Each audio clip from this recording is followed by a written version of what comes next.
Hey, this is Sebastian from the Metal Gods Meltdown, and today I have the pleasure to be joined by. Stephen Rothery from Marillion and Bioscope. It's great to be chatting today. Gentō feels very cinematic yet intimate. What drew you to Thorsten? I'm not going to pronounce his surname as a collaborator on this epic EP. Um, yes, it's a bit of a mixture really, because a lot of the sessions were done in Berlin. So I'd fly over there with a guitar and my quad cortex modeler, sometimes with an additional pedal board with different weird and wonderful pedals. And some of it was recorded in the UK at my either at my studio here at home or at the Marillion studio. Mhm. Amazing. And are there any guest features from any of the Marillion band on this? No, it's just the two of us with, of course, Alex Reeves from Elbow on drums. How did it work out with Alex Reeves? And that must have been quite amazing. It was fantastic. Yeah, the last session we did in Berlin in December of last year, we thought we might try some real drums on the tracks because it just all had loops and programmed drums to that point. And we spent a few hours searching for the right drummer, and Alex was recommended to us, and we loved his playing. And I messaged him. He was on holiday in Australia at the time and sent him some of the ideas, which he absolutely loved. So we arranged to fly. Thorsten flew in from Berlin in March, and we went up to Alex's little drum studio in North London, where he recorded the whole album in 2 days. Oh wow, that's quick. So Vanishing Point that opens the EP at nearly 20 minutes. How do you keep focused with such long tracks? Well, in the studio, it's not too bad because you're doing it in sections. But we are going to be playing it live in December. We have 5 shows in mainland Europe, so that's going to be the challenge. I've got a second guitarist joining me, my good friend Dave Foster, and Alex is going to be playing drums with us. But yeah, it's going to be quite an experience, I think. So what about on release day? Are you going to be doing anything special? I don't know. Nothing has been talked about. We did a Dolby Atmos playback in London last Thursday, which went really well. Um, it'd be great to do more of those. I know we've got one in London at the Dolby headquarters in September. Um, and we've got amazing videos for all the tracks. So I think we should do a tour of cinemas and, and show it in the cinemas that have a great Dolby Atmos sound system. The title Gentō is enigmatic. What does it mean to you emotionally or philosophically? Well, it's Japanese for Magic Lantern, which is, all the themes on the album have a common sort of thread, really, of man's fascination with a moving image. Gentō was a system of projection that they used, I think, in the 17th and 18th centuries. Um, and I just thought it was a very beautiful, sort of evocative name. And that kind of Japanese feel also inspired the part of the cover image, which is actually a bioscope, which can be various different things depending on where you are in the world. But that illustration of it is this thing that's like a viewing platform. This got like portholes that you look through for either side, and I think you can play music as well. And it's a very primitive device, but it's still in use now in parts of India and Africa. Gentō will be available, as you've already said, in Dolby Atmos and on heavyweight vinyl. How important was the format in delivering your intended sonic experience? Um, well, the vinyl was we made the decision to go for as high a quality as possible. So Andy Bradfield, the guy who mixed the album, and myself went to Abbey Road while they cut the half speed vinyl there, and the end result is amazing. It's got the lovely depth and warmth in the low end that vinyl has, and a lovely pristine, clear, high frequencies range. So I think people will absolutely love it. The guy who cut the album really loved it. I think he said it's quite unusual for him to enjoy music he's working on quite this much. Yeah, Dolby Atmos. Although obviously not many people have an Atmos system at home because of the requirements of speakers up in the ceiling, or not many wives or partners would be that understanding. But it is an amazingly immersive way to experience music. Talking about experienced music, then, I personally think Vanishing Point, and I'm a big fan of Scotland, would be amazing to listen to that full blast going around the glens and everything around Scotland. Yeah, no, absolutely. I think, well, obviously, it's great driving music. The title is inspired by that classic 1970s film, American cult movie of an ex-racing driver who's delivering a muscle car across America, and he gets chased by the police and all these other characters. So, while he's high on speed. So yeah, it's a great driving driving track, and it's, yeah, again, very cinematic. And I think the response I've had from all the people who've heard the album is that it's a record they can really immerse themselves into. Absolutely. So that's sort of like the next question as well. Do you see the EP as an EP meant for headphones and solitude or live? Well, I think yeah, the first experience is obviously on headphones, maybe in a darkened room, or watching the images that we've created with it. Having said that, there's nothing quite like the live experience. And when we go out live in December, we've got a huge video wall to project these amazing images on, and we've got a guy called Finky, who's a Tangerine Dream lighting designer, working with us. And we've got Ian Bond doing the sound, who, did Porcupine Tree and Stephen Wilson for many, many years. So it should look and sound fantastic. Looking back on your journey then from Marillion to your solo work, what feels new about Gentō and what feels like a bit of return to Marillion? Well, it's very different to Marillion, really. I mean, it's a musical conversation between Thorsten and myself, really.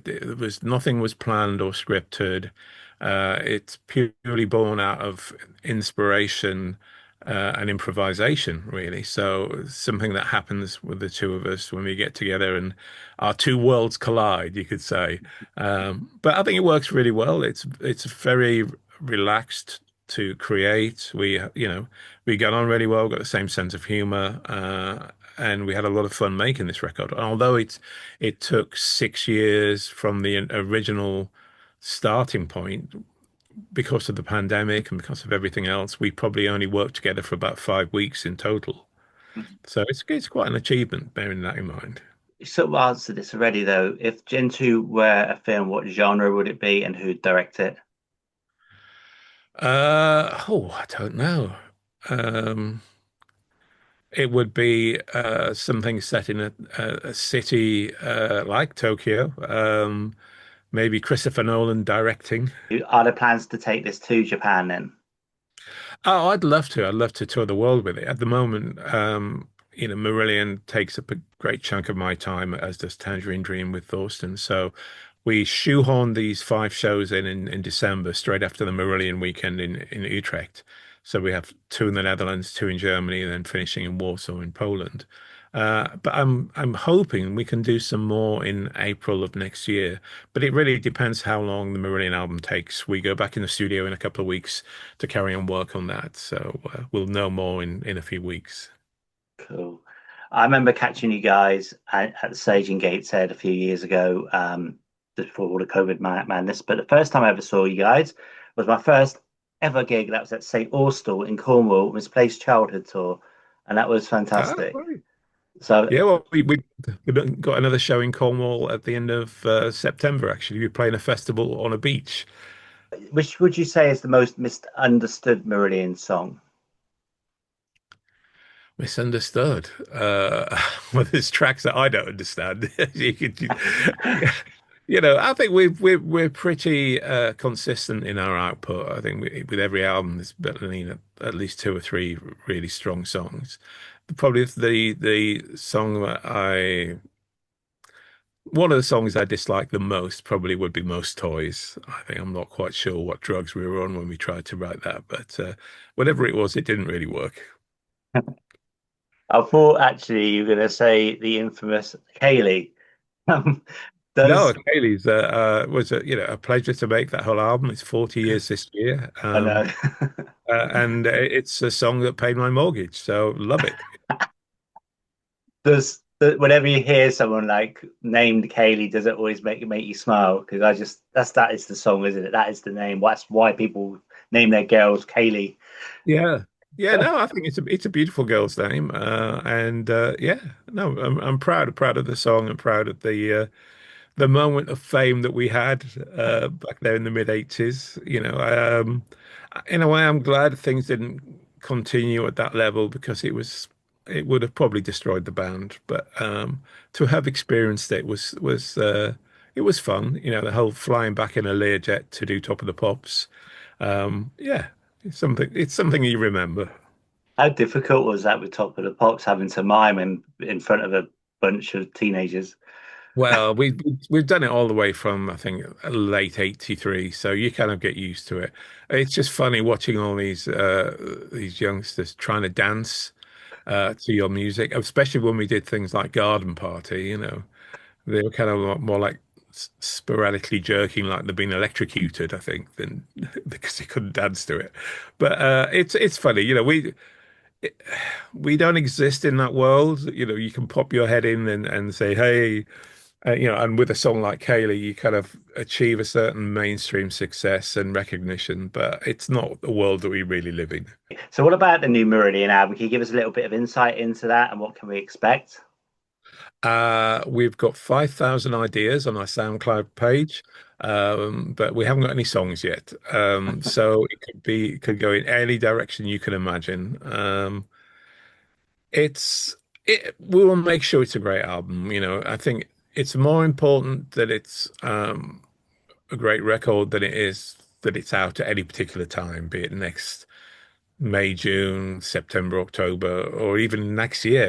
The important thing is that it's as good as we can humanly make it. Great.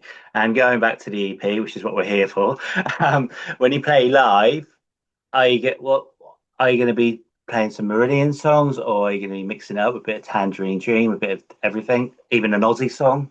No, no Aussie songs. No, we will be playing the new album. We've got a couple of tracks that we wrote in one of the early sessions we haven't played live. We might use some of those, and there'll be a section that's improvised every night. We've got great musicians. I mean, Tangerine Dream do that all the time. They have a thing at the end of their set called the session where they improvise for about half an hour based on some kind of rough framework. So yeah, it's going to be fun. I mean, Alex is such an exciting drummer to watch, so I can imagine it's going to be quite special. Cool. So I mentioned Ozzy. Did you ever meet Ozzy Osbourne in your travels? No, unfortunately not. Yeah, yeah. Black Sabbath weren't really a band that I connected with personally. I think Ozzy was a real character, and it was just funny how the public's perception of him shifted once they did the fly on the wall documentary of his family. Really, I thought that was quite amusing. But yeah, hats off to him. I mean, he had some major medical issues, and I think he knew the end was near. So, yeah, what a way to go out. You can ask for, as a musician or performer, you couldn't ask for a better way to finish your career, but with that last concert. Obviously, Sabbath did their final show. Do you think that will ever happen with Marillion, where you'll just do the final show and then that will be it? I can't imagine such a situation, really. We're going to be continuing until they carry us out in a box, really. Okay. Thinking about your live career playing live, is there one moment that springs to mind? There'll be many that you're most sort of like proud of and it takes your breath away. Probably the first concert we did at the Royal Albert Hall, the one that we filmed for the All One Tonight DVD and Blu-ray, and the one that's actually shown on Sky Arts. Um, so I think that was something that was just, yeah, we walked on that stage and just the response from the passion and the energy from the audience was just breathtaking. And I think, we had the string quartet again and the two wind players, and Jens, our lighting designer, just lit up the whole venue in such an amazing way. Yeah, it was an incredible experience. I think that will always stay with me. Are there plans to go out again with the orchestra sometime in the future? Not at the moment. We had a choir at two of the Marillion weekends. This Italian choir who did an amazing job, and that really added a extra dimension to some of the tracks. And maybe we'll try doing that again. We haven't really talked about it. It depends what direction the next studio album takes, as to whether or not we do that. Are you glad then that you started in the music industry when you did, back when in the 70s, 80s, rather than today's crazy social media world? Yeah, I mean, we wouldn't exist if we'd have started today. I mean, it's so difficult for young musicians to make a living from music. You know, it's like 0.0001% of them will Mm, ever make enough money to have a career in music. Not many people buy physical product anymore. It's a streaming world for anyone under 35, I think. And then the younger generations, it's a TikTok generation. The music is like minute-long bite-sized chunks. Or they don't care if it's being created by musicians or generated by AI, which is where things are going, because then those streaming services like Spotify don't even have to pay the minuscule amount that they currently pay to artists if they're invented the artists and generated all this musical dross that they could put on people's playlists. what can fans expect from the EP? Uh, well, I think it's yeah, we say it's very cinematic. It's very much something that you put on and immerse yourself in. You can have it on in the background when you work. Um, it's it's in a way, I suppose it's a slightly old-fashioned record that nobody makes records like this anymore. And maybe that makes it very special because of that, because it's not designed to appeal to a certain market. It is a pure creative moment caught on well, not on tape these days, on a computer hard drive, but it's a very spontaneous um, and honest record. Great. And the final question, you've got a plethora of fans, you've got loads of fans worldwide. How great is it for you to see younger people, yeah, teenagers, and that's still loving your music as well as people my age? No, I think it's true for a lot of people who really enjoy music. They'll kind of maybe they'll grow up listening to a certain thing and then they're looking for something a little bit different or deeper or more soulful or. So I think you'll always have people discovering your music. And sometimes, people in their later years come to it and think, oh, what have I done and why have I missed all this? And you get that sense with the Marillion weekends that it's almost like the intensity of emotion around the band is greater than it's ever been. Like it means more to people. Maybe because they realize we're all getting old and we won't be doing this forever. So there's almost like a frenzy of people wanting to buy the tickets for those weekends. Some of them sell out in minutes. Mm. So it's a great feeling to think that what you do is still relevant to people. Have any final words for your fans, our viewers, and listeners? Just if they're interested in checking it out, we have two tracks now that are up on the streaming services and up on YouTube with great videos. The first single, Kaleidoscope, and then the second single, which was released just over a week ago, which is called it's a title track, Gentō, which has got a video that was done by my daughter Jennifer. So that's a great video and a great piece of music.